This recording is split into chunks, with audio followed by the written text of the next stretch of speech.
A copy. The report has shown land, family problems, crime, and domestic violence as the most serious problems reported. It also reveals that 90 out of 100 people did not go to formal courts to access justice and seek help from other areas, including family members, friends, neighbors, colleagues, police, and local council courts. I mean, they tend to be affordable because you don't need to pay. They're quite accessible because they're everywhere in Uganda, also in the smallest villages in the rural areas. But they don't necessarily always have the same quality as the formal justice.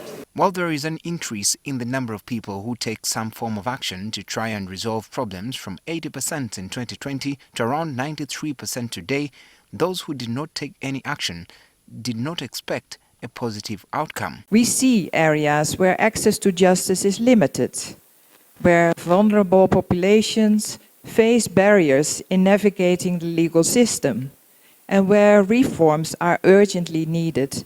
The report has shown an increase in the problem resolution rate to 55% from 48% in 2016 and 40% in 2020. The latest statistics indicate that 55% of the problems have been completely or partially resolved, 45% are unresolved, 29% are ongoing, while 16% were abandoned. Principal Judge Dr. Flavian Zeja says the findings are a good reflection of the status of access to justice and will enable the judiciary to make informed decisions to improve the situation. Are we serving our communities right? It's kind of like an indictment. Why should people find it easy to go in their local communities and shun courts? Zeja emphasized the judiciary's move to promote alternative dispute resolution.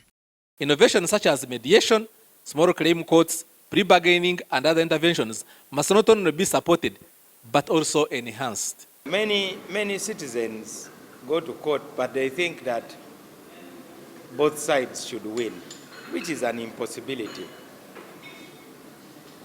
We think that, one, lawyers should make court to be a last resort. We are now promoting alternative dispute resolution. The report indicates that education and income are some of the key barriers to accessing formal justice, where those with low income and low education levels are unable to access the courts. Now the judiciary is being challenged to prioritize access to justice for the most vulnerable. Benjamin Jumbe, NTV.